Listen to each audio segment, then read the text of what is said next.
in. I'll just have enough room there. And then they're 10 mil deep. So I'm going to mark that out and do that. I'll show you once it's all marked out. So now that these are all marked out, once I cut in the mortise, which is going to be about 10 mil deep, or a centimeter deep, this will sit flush, and then I can attach it to these longer boards and build the entire thing just to see how it looks. Because once this is sorted, that's the main frame built. So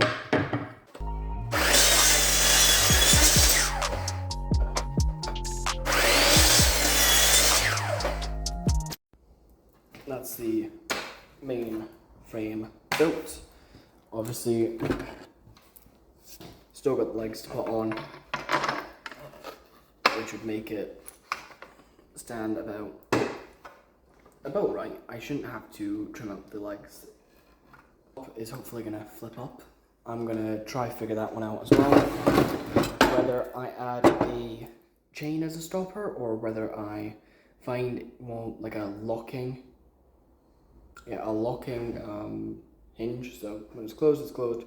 Then I can open it and it locks open, because this is actually going to be used as storage as well.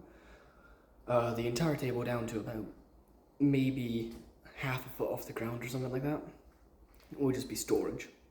So on the legs, I'm going to take a tape measure, figure out how far I want the storage to be, then stick a bottom on, and done. That's the main compartment done. And then I'm going to be adding a mortise onto the sides as well, and I'll be putting in, hopefully, some solid wood slatting. So let's see how that goes. And this, dear viewers, is why you make sure to measure when you drill, because this is skeweth as shit. It's square, at least I think it is, but it's skeweth. So I'm going to quickly sort that out. That is more how you want a lineup to look like. Even there, even there. If I grab a square,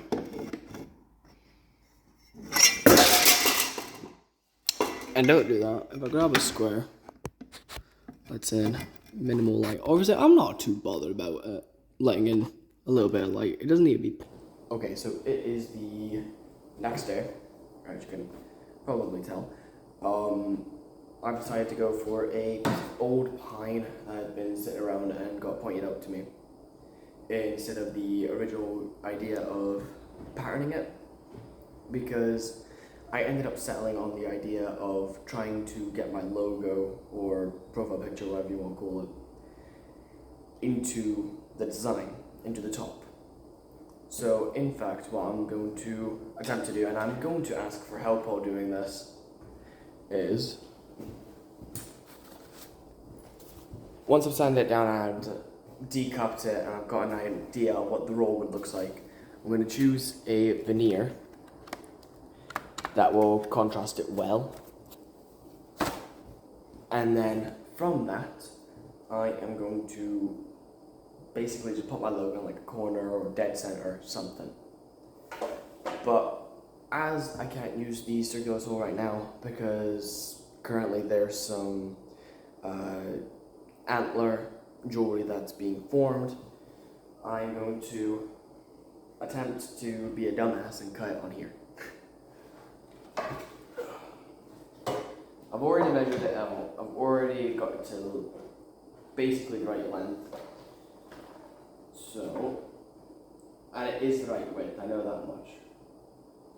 So cut on the waist side.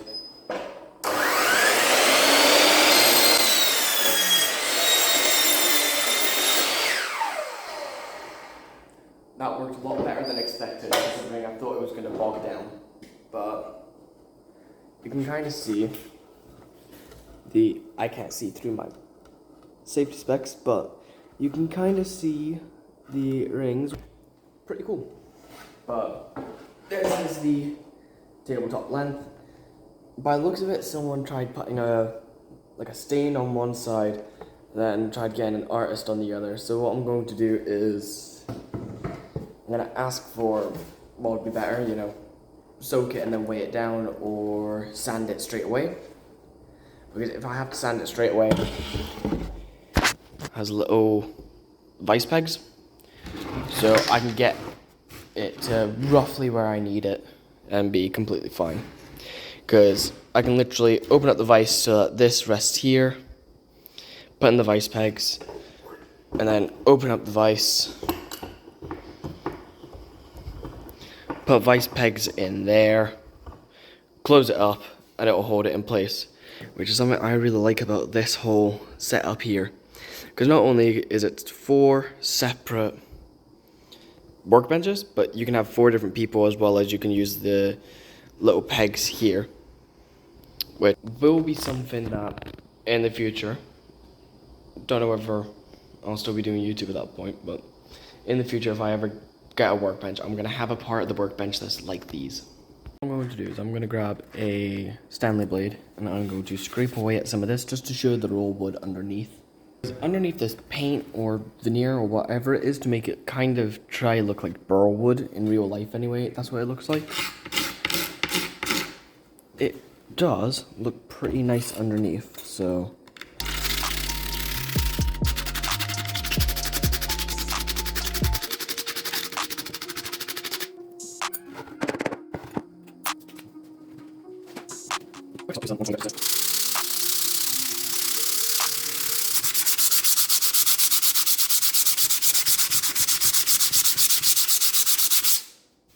try expose the raw wood a bit more. You can kind of see it there.